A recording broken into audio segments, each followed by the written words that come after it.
Y así nos contás cómo Entonces, se bueno, hace el riego. bueno, a ver, estamos probando múltiples fórmulas. Llevamos años utilizando agua de mar, 100% agua de mar, sin agua dulce. Es viable, entonces trabajamos con un sistema de riego inverso. Es decir, no regamos de arriba hacia abajo, sino que regamos de abajo hacia arriba.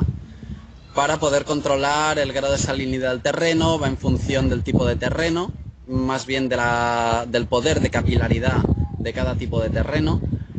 Y una variable importante es la altura a la que están las plantas, por ejemplo. Entonces ese es el sistema que llevamos desarrollando durante más tiempo, investigando, y ahora estamos probando otros tipos, por ejemplo en hidropónico, utilizando distintas mezclas de agua de mar con agua dulce. Y otra prueba que hicimos no hace mucho fue abonar suelo con sólidos marinos, es decir, echarle sal a la tierra y después regar. Y la verdad que todos los resultados son muy positivos, mucho. Es decir, hay mucho que investigar, mucho que aprender, pero en ninguno nos hemos encontrado con un fracaso absoluto. Es decir, porque siempre nos han dicho que el agua de mar mata las plantas, depende de cómo se utilice. Las mata o las hace vivir. Es decir, hemos conseguido hacer crecer, yo puedo decir en primera persona que me he comido lechugas regadas con agua de mar Qué y acelgas. ¿Qué sabor tiene? Entonces, la lechuga exactamente el mismo, no varía el sabor. En el caso de la acelga, por ejemplo, sí. Claro, lo que nos damos cuenta es que cada planta es un mundo, es totalmente distinta. Lo que hemos aprendido prácticamente no vale. No significa que sea mentira, pero sí hay que readaptar los conocimientos.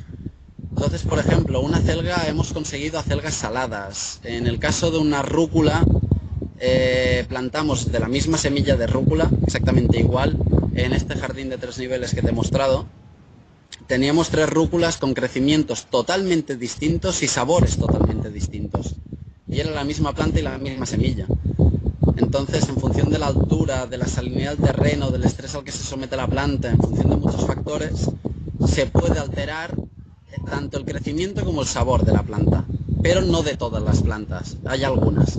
Entonces, bueno, aquí hemos hecho pruebas con lechugas, con acelgas, rabanitos, tomates, coles, ¿qué más? Escarola, y alguna que me dejo seguro. Oriol, pero ¿esto se puede hacer a nivel de huerta familiar o de lugares más extensos? Depende, todo depende de la cercanía que tengamos al mar Sí. y de las propiedades que tenga nuestro terreno. Es decir, por ponerte un ejemplo, aquí en España, irse a Madrid a regar con agua de mar es absurdo, lo mismo que sería absurdo irse a Rosario a regar con agua de mar. No tiene ningún sentido, es más el coste de transporte del agua que el beneficio que te da. Entonces ahí no sale a cuenta un riego directo con agua de mar, pero sí que sale a cuenta, por ejemplo, una fertilización con sólidos marinos o, por ejemplo, un riego periódico con agua hipotónica. Agua hipotónica sería agua dulce mezclada con un poquito de agua de mar, muy poca, en concentraciones muy bajas. Y eso lo que está dando es ofrecerle al terreno la variedad mineral que ha perdido. Sobre todo, especialmente por técnicas de cultivo agresivas, si estamos hablando de explotaciones, o por simple lixiviación, por las lluvias. Las lluvias arrastran minerales al mar, entonces al final desmineraliza la tierra con los años. Claro. Entonces, devolverle todo esto es un poco fertilizar el terreno, darle variedad de nutrientes a las plantas. Sí, está bien.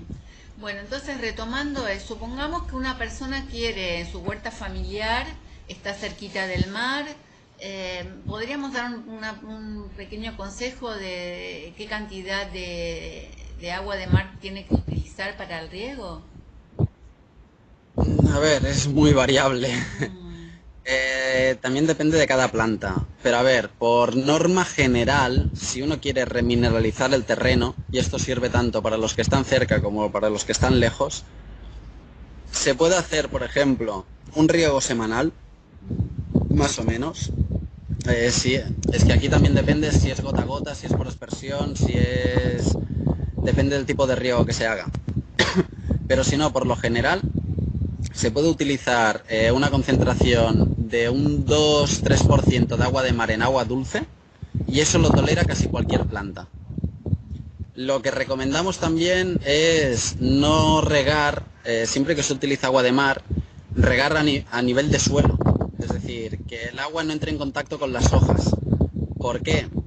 Porque según la concentración, con un 2-3% es difícil, pero podría pasar. Pero si no, cuando se evapora el agua quedan los cristales de sal y estos cristales lo que hacen es quemar la planta, la hoja. Entonces esta planta se estresa. Entonces es contraproducente, digamos. Siempre intentamos regar a nivel de suelo. Es decir, lo importante siempre, hay plantas más delicadas que otras. Lo que ocurre que al final es ir aprendiendo o experimentando se aprende. Al final nosotros estamos aprendiendo así también. Y es no pasarse de salinidad. Es decir, es que es igual que todo, incluso con los medicamentos ocurre lo mismo, con cualquier cosa. El secreto no es el producto, es la dosis de ese producto. Y da igual que nos refiramos a agua de mar, que nos refiramos a paracetamol, que digamos agua dulce o carne o pescado. Es que da absolutamente igual. El exceso de cualquier cosa lleva consecuencias negativas, siempre. Entonces, el agua de mar, tanto para nosotros ingerida como para las plantas a nivel de riego, un exceso de agua de mar puede llegar a ser malo, dependiendo de la planta. Digo, hay plantas como la salicornia, por ejemplo, que es una planta halófita, esta tolera 100% agua de mar. Claro. Es decir, hay plantas, es como cultivar un alga. A un alga no le hará daño que le pongas agua de mar. Claro. ¿Vale? Pero como todo, el secreto está en la dosis. Una lechuga, si le ponemos demasiada agua de mar, demasiada sal, no se desarrolla y muere. En cambio, una celga lo tolera. Entonces, dependiendo del tipo de planta, dependiendo del tipo de terreno, dependiendo del tipo de clima, depende de muchísimas cosas. Pero al final es experimentar. Lo que nos damos cuenta es que nuestras investigaciones son útiles y válidas.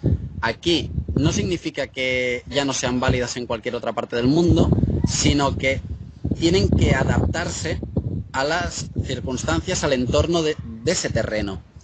Es decir, estamos trabajando en otros sitios haciendo pruebas y vemos que no es exactamente igual. Las plantas aquí, por ejemplo, las nuestras, al estar tan cerca de la orilla, hay bastante viento y entonces están muy castigadas por el viento y es un viento con bastante contenido de sales. Entonces, claro, aquí las plantas se nos estresan mucho, realmente. Aunque ya tenemos algunas adaptadas después de tantos años. Pero claro, es lo que digo, la investigación está muy bien, es genial, se aprenden muchísimas cosas, pero después tiene que ser flexible para poder adaptarse a otros terrenos y a otros lugares del mundo.